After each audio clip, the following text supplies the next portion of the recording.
Good morning, students.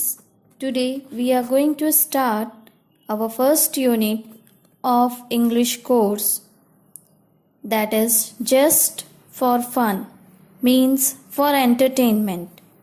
In this unit, we will deal with 3 different sections based on theme of entertainment. As you all know, the comic characters have special ability to make people laugh. They helps us to bring us happiness. So, let's start with our first section. Uncle Podger Hangs a Picture, written by Jerome K. Jerome. Jerome K. Jerome is an English writer and humorist. Humorist means who create laughter. Let me give you some information about the story. Uncle Podger hangs a picture taken from the book Three Men in a Boat, written by Jerome K. Jerome. Uncle Podger is the main character of the story. The story describes the mess created by Uncle Podger in his attempt to hang a picture on the wall. Let's start the reading of the story.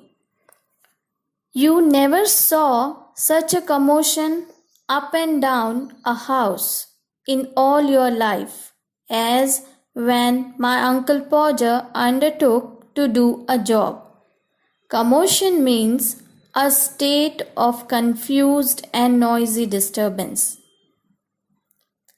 A picture would have come home from the frame makers and be standing in the dining room, waiting to be up, and Aunt Podger would ask what was to be done with it. And Uncle Podger would say, "Oh, you leave that to me. Don't you, any of you, worry yourselves about that. I will do all that." Here it is explained that the author telling us that his Uncle Podger decided to put up the picture on the wall. Let's continue. And then he would take off his coat and begin. He would send the girl out for 6 penny worth of nails, and then one of the boys after her to tell her what size to get. And from that, he would gradually work down and start the whole house. "Now you go and get me my hammer, Will," he would shout, "and you bring me the rule.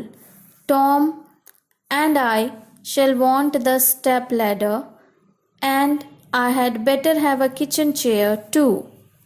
And Jim, you run round to Mr. Goggles and tell him Pa's kind regards and hopes his leg's better, and will he lend him his spirit level.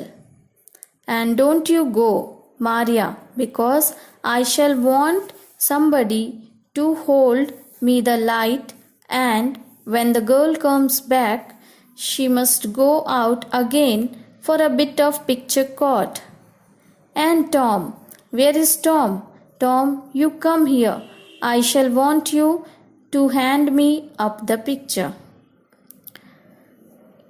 Here it is explained, or you came to know, that when Uncle Podger started doing his work, he engaged all other members of the family for arranging the things needed to hang the picture, like nails, step ladders, hammers, picture cords, etc.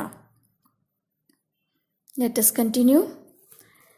And then he would lift up the picture and drop it, and it would come out of the frame, and he would try to save the glass and cut himself. And then he would spring round the room looking for his handkerchief.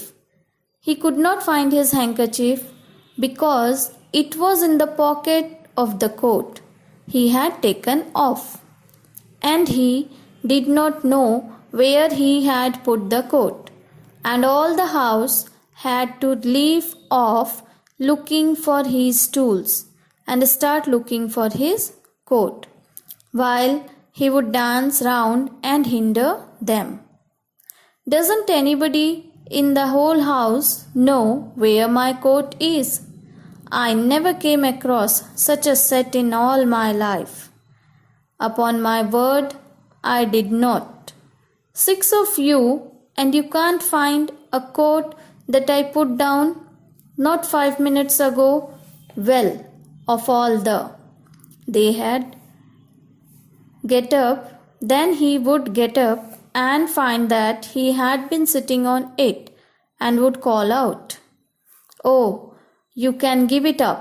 I have found it myself." Now, might just as well ask the cat to find anything as expect you people to find it. Here, it is explained that finally, when Uncle Podger hanging the picture, he drops it and the frame breaks away, and he got cut on his hand. He wanted to tie it with his handkerchief, which was there in his pocket of the coat. So he asked all the 6 members to look for his coat. He shouts on them that they are unable to find it. After some time, when he got up from the chair, he found it was there and he was sitting on it. Here, at last, a phrase is used. Might just as well ask the cat to find anything as expect you people to find it. Means, according to him, no one else seems to know anything or be useful. It means Uncle Podger thinks that he only can able to do everything and the rest members can't able to do anything. They are useless. Let's continue with the story.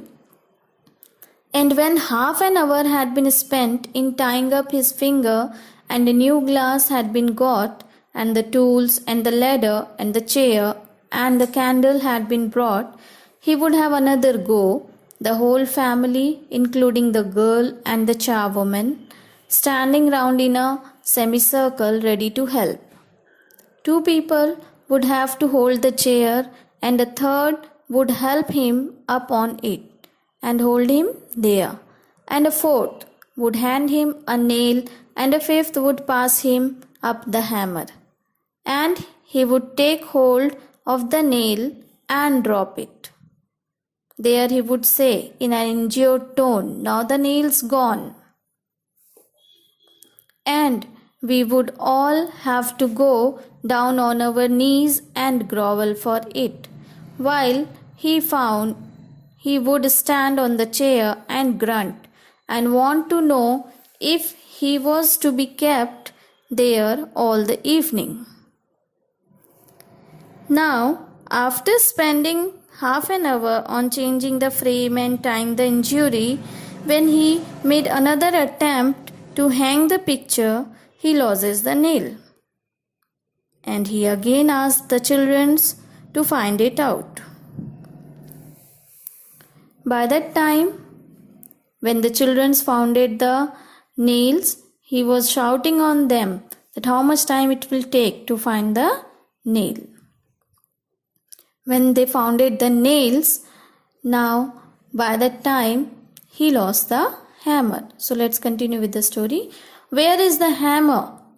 What did I do with the hammer? Great heavens, 7 of you gaping round there, and you don't know what I did with the hammer. We would find the hammer for him, and then he would have lost sight of the mark he had made on the wall, where the nail was to go in, and each of us had to get up on the chair beside him and see if we could find it, and we would each discover it in a different place, and he would call us all fools one after another and tell us to get down. And he would take the rule and remeasure and find that he wanted half 31 and 3/8 inches from the corner and would try to do it in his head and go mad. By the time, here it is explained that by the time the children founded the nails, he lost his hammer, and when they founded the hammer, by the time he lost the mark he made on the wall. Every member now trying to find out the mark but failed, and at last Uncle Podger in frustration decided to remeasure it. Here we will stop today and we will continue the chapter in our next class. Students, please practice the reading of the story. Thank you.